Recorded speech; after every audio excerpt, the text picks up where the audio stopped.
Welcome to another Cocoa Vanilla Designs tutorial. Today I am using these products, and what I decided to do was actually put them in a kit. So if you're looking at this video on YouTube, make sure you head over to our blog and you will find all these products made up in a kit, and obviously the price will be a little bit less than if you buy them all separately. The card we're making today is this one here, and the inspiration for this was to let it be used for any sort of special occasions, predominantly Mother's Day coming up, still a couple of months away, but let's make a start and get some cards done early. Otherwise it'd be nice for a friend or someone special in your life. So today we're using just some pattern papers, cardstock, paper blooms from Kaiser Craft, a couple of stamp sets, one from Kaiser Craft and one from Prima, and some ribbon. The ink pads aren't included in the kit, however I'm assuming that most of you would have, if you're into stamping, you would have ink pads. There are ink pads on the website www.cocovanilladesigns.com.au if you do need some different coloured ink pads to ink the sentiment that we've put on here. Okay, so let's get started. I've pre-cut and folded my card. We're using a standard size card today, but I will put on the blog all the different sizes of rectangles that I've cut out of the cardstock and pattern paper. Okay, so the first part of this card is to pre-cut your cardstock, and we're basically what I've done before I start with that. I've chosen this pattern paper, which is a hexagon shape, and gone ahead and then chosen what pattern papers and background papers I felt would sort of bring out the colours in the hexagon shape. So as you can see, I've picked up the turquoise and the mustardy yellow colour. Okay, so go ahead and pre-cut these, and then I've managed to put double-sided tape on all of them. And what I like to do is, because I've used two strong pattern paper colours, I've put the white in between just to break it up a little bit.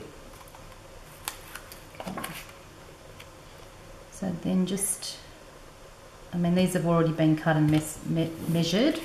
It's just a matter of placing them so that they fit nicely in the middle of the rectangle shape. And I've just used normal double-sided tape to put these down. Okay, so the next part of this card is, I think, a bit of a fun part. I know hexagons are really trendy at the moment. There's die cuts and punches and all those sorts of shapes. So when I saw this pattern paper, I thought it would be really fun to cut out some of the shapes, which is how we've gotten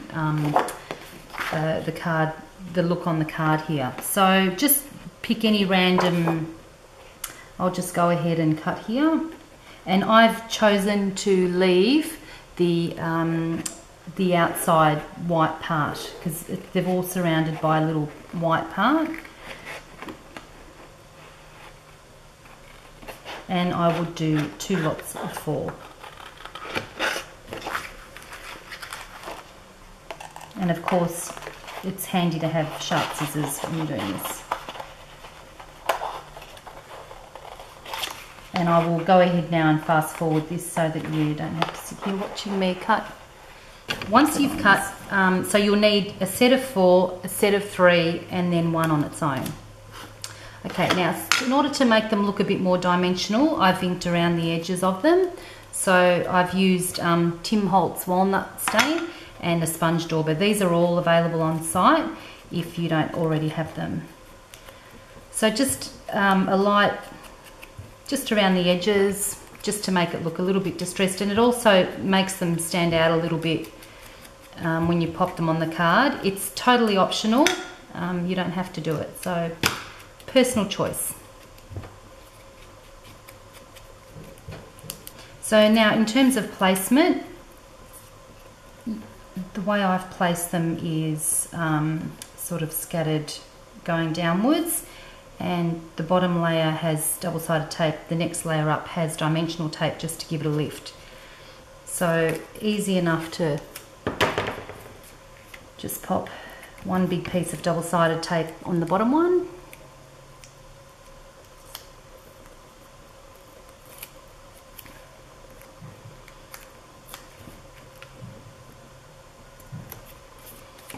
Then the next layer is where we'll use the dimensional tape. Okay. So then just slot it so that it's slightly overlapping and it looks like it almost fits in together. Okay, once you've done that, I've just cut this piece is approximately 2.5 centimeters by about 6 centimeters, and it's the alternate side of the hexagon pattern. So before you pop that down, these are the flowers, the blooms. They're called Sea Breeze from Kaisercraft. So you can choose, if you decide to purchase these products, you can choose any of the flowers, and they're like a paper flower. They're not a fabric flower. So I'm just going to go ahead and choose this one, and then pop a little bit of double-sided tape on the back.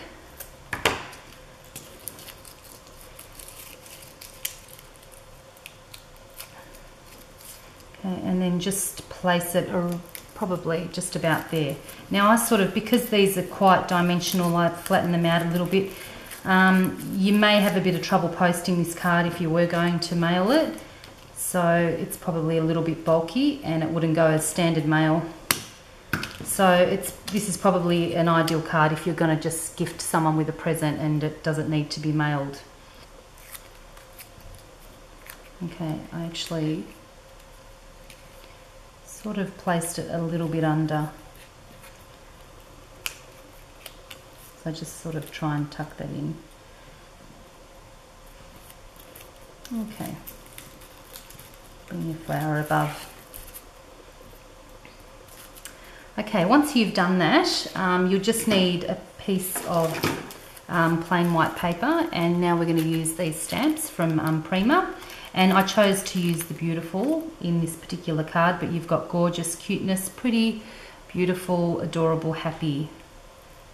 So place that on the back of a mount that on a acrylic block.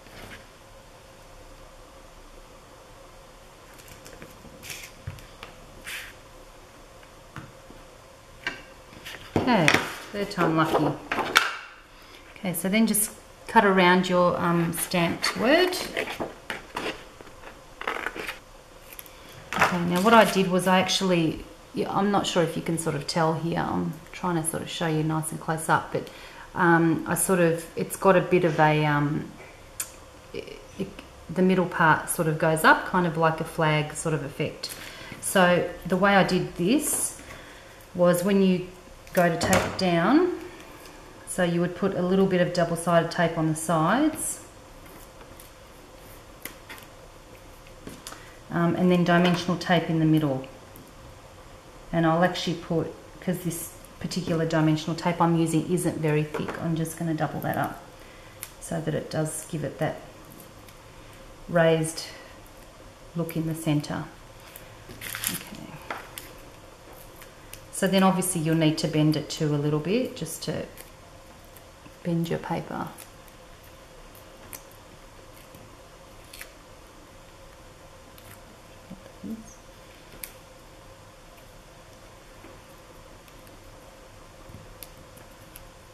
You'll have that one single little hexagon left that you cut out on its own.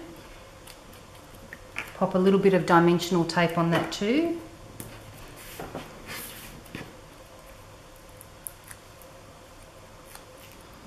And place that just sort of underneath but overlapping sort of both the layers of hexagons.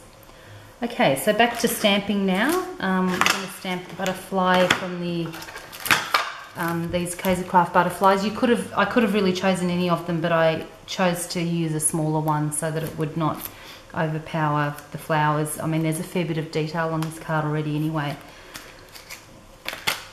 So once again, you just mount your butterfly on your mounting block.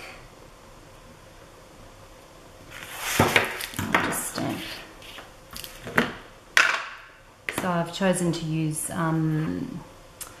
the chrome yellow in the archive link.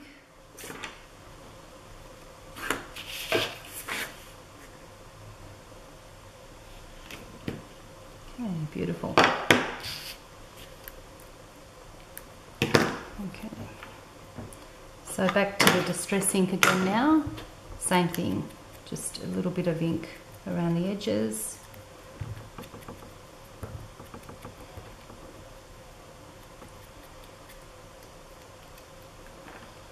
Okay, fold that up a bit.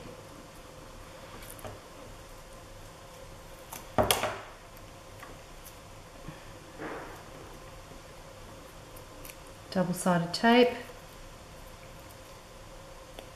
which keeps sticking to my fingers today.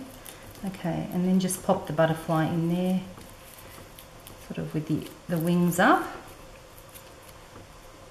Okay. Okay, so finally we just have the ribbon left to do. Okay, so the way I do my ribbons is, I don't know if anyone else does them like this, but I just do the loop and go around, come through and slide it through there. It's not a perfect ribbon, but I'm not really into perfect. So then I just sort of tighten it as I go, squeeze it in. It's only a little bow on this card. Okay. Make sure you've got sharp scissors so you get a nice edge. That's part of the trick really to getting a nice finished ribbon. Okay. And then done. So then pop a little bit of double-sided tape on the back of that. Okay, and then just place it there. Okay, and there you have it, it's done. Oops, silly me, I totally forgot to tell you guys that you need to mount your turquoise cardstock onto the card front so that it actually is a card. Okay, hope you enjoyed this video, and don't forget to take a look at our blog for the kit and links to the kit on our site. Okay, have a great day, bye.